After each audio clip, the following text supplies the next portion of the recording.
I've gone on about a dozen road trips totaling about 25,000 miles, mostly solo, across the country and back to Sturgis, Tail of the Dragon, Key West, the Ozarks, and more. Riding in conditions from extreme heat to freezing temperatures, to coastal flood warnings, to dust storms. And I'll tell you the top 5 mistakes that I did so that you don't have to.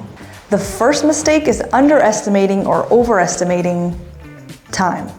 A general rule of thumb is that whatever your GPS tells you, add on about 20 to 30% more time. And that exponentially increases the longer your trip is. For instance, let's say from here in Georgia to California, across the country, how long is it gonna take me to get there?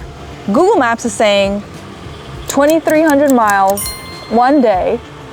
So let's say if I wanna do around 300 to 400 miles a day, that's my comfortable level. Whatever my comfortable mileage level is, the first day is gonna be a lot less on day number 6 of a trip.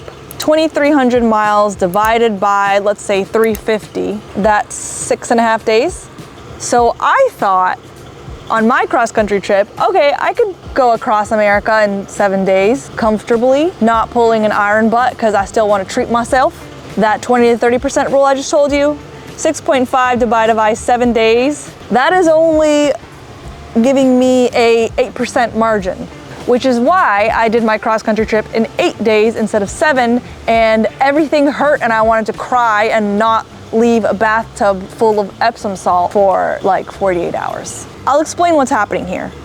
If you're on the road and you're not the kind of person that wants to rush through things, if your point of the destination is not to be hurting your body, maybe to still be comfortable at the end of the day, still go to the bathroom, eat meals. Personally, that's how I prefer to travel. I don't want to be hurting and feeling dead at the end of a full day of riding. That doesn't sound fun to me. If I'm first starting on a trip, I'll take breaks every hour and a half to 2 hours. If I'm much later on the trip, it might be every hour. That'll also depend on the weather. I'll make sure to stretch, walk around a little bit at a gas station or a rest stop, drink some water, eat some snacks, and that adds up. My bike's big tank can go a lot farther than this tank can. Some people say that whatever the GPS says, it takes them less. We all know what you're doing, and that's illegal. But another thing that can affect how long your route takes is the weather. If you're very cold or very hot, you're gonna wanna stop more often. You're not affected by those things in a car. You just crank up the heat or put on the AC.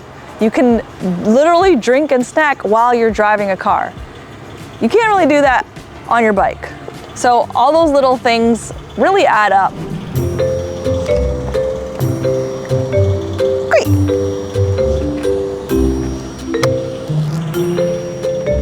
The second mistake is overpacking. Before I left on my cross-country trip, that was going to be my longest trip I'd ever done. So I packed up my bike with all the things I was planning on taking, and I did a weekend trip about 5 hours away to just test everything and see what I used and what I didn't use. If I didn't use it in a couple of days, then I probably didn't need it on the bike. For me, the thing I tend to overpack with is food and snacks. I'm very particular about the ingredients in my snacks. The way I worked around that was I would just look for a Sprouts on my route because I know they have exactly my favorite bars ever. Now I really want a Nelly's bar.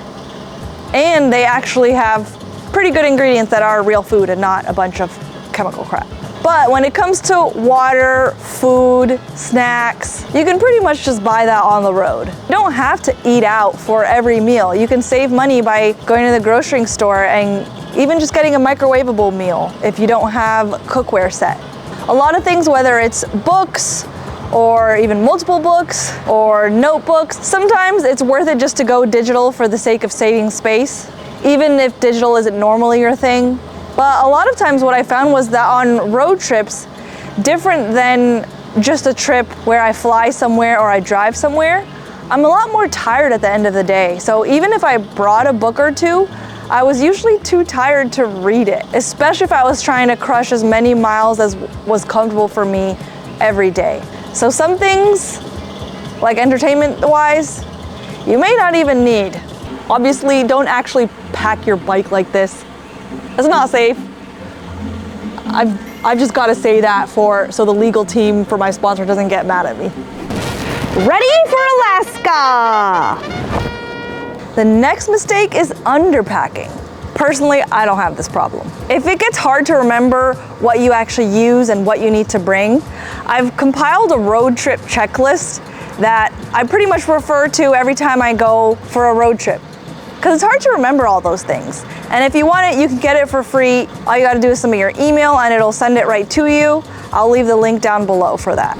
The fourth mistake is not having enough proper backups in place, like a satellite phone, knowing basic echelon maintenance, a GPS system. I have one that I had in my bike, I'm not gonna tell you where. And I know of someone that actually tracked down a thief using the app on his phone with the GPS. If I have a discount code for you, I'll put it right here and link it down below. And if not, I'll link the one that I use, that I've been using for the past several years, down below too. It's chargeable, it's tiny, you can put it just about anywhere and move it across bikes. If you're out in the middle of nowhere and your bike gets stolen, you're gonna wanna be able to track that like immediately. You're not gonna wanna wait for the police department. I mean, you're gonna send the location to the police department though. That's how you're gonna do it. You also wanna make sure that in case you get stranded somewhere, your bike breaks down, you have some kind of towing paid for already. Towing can cost hundreds of dollars. The fifth mistake is pushing yourself too hard. It seems to be like this competition or this rite of passage, like how many miles do you do in a day? Or, oh, I did this many miles in this amount of days. Actually, I totally titled my cross-country trip by the miles and the days for that reason. But what I found that when I leave a trip, leaving a trip with a smile on my face or looking back at it and happy I did it or wanting to do it again versus the feeling of just wanting to get off the bike and just take an Epsom salt bath and not look at two wheels again for like a while. The difference is not pushing yourself, not rushing so much to just crush miles, but rather enjoy the ride. Take the scenic route, go back roads, see sights and meet people you never would have just zooming on the highway. Take breaks, drink water, stretch, eat snacks, eat an actual meal on a day you're doing some miles. And it really makes a difference at the end of the day with how you feel. Do you feel, ugh, do I really gotta get back on my bike tomorrow morning? Or do you feel like, oh, I can't wait to get on the bike again tomorrow morning? I prefer the latter now that I've done road trips experiencing both. Okay, so that was 5, but I have a bonus mistake for you. And that was not getting used to what I had before I was far away from home. Almost all my road trips, what is that, like a dozen of them? Before my cross-country trip, they were all on press bikes. Bikes on loan from bike brands to feature on this channel. So I didn't really have a choice. I couldn't really get used to them. When you all saw me riding the Street Glide, the Road Glide, the Road King, the Heritage, all those bikes on road trips, my only experience on baggers was a couple of days in Jerry Palladino's class on his or his wife's bike. Yeah, I had gotten on it and I, in theory, knew some tricks of how to handle it, but I hadn't been able to practice and make it habit. In hindsight, that probably wasn't the safest thing to do, but I must have a very good guardian angel because it turned out pretty okay. So when I got my bike, before I went on my cross-country trip, I practiced my U-turns a lot. And I took an overnight trip with all my stuff loaded up.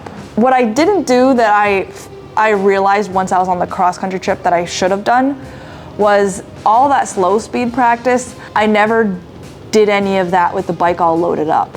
So as much practice as I did before that trip, I was scared to do any tight U-turns once I was on the trip because I hadn't practiced with the big bags. Once I got home, I did practice that a lot, and I found it's all mental, but it's pretty much the same thing, same principles. It's just all in your head. Now, I hope I haven't scared you from taking a road trip, and if I have, here are some reasons why it's so worth it. You'll get to know yourself better.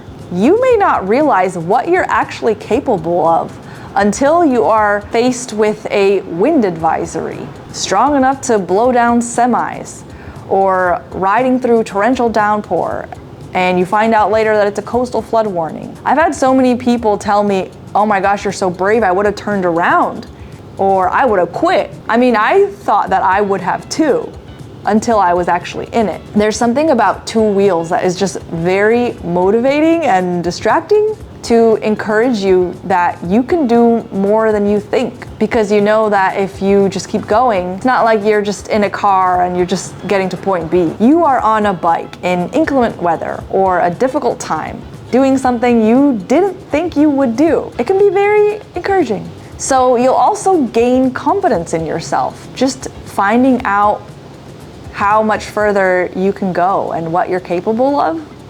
It just makes you feel pretty good about yourself. You'll see things and meet people that you might not have met otherwise. Just being on a bike on a road trip makes it so much more fun. So I would not have made a cross-country trip in my car. It just doesn't sound fun to me.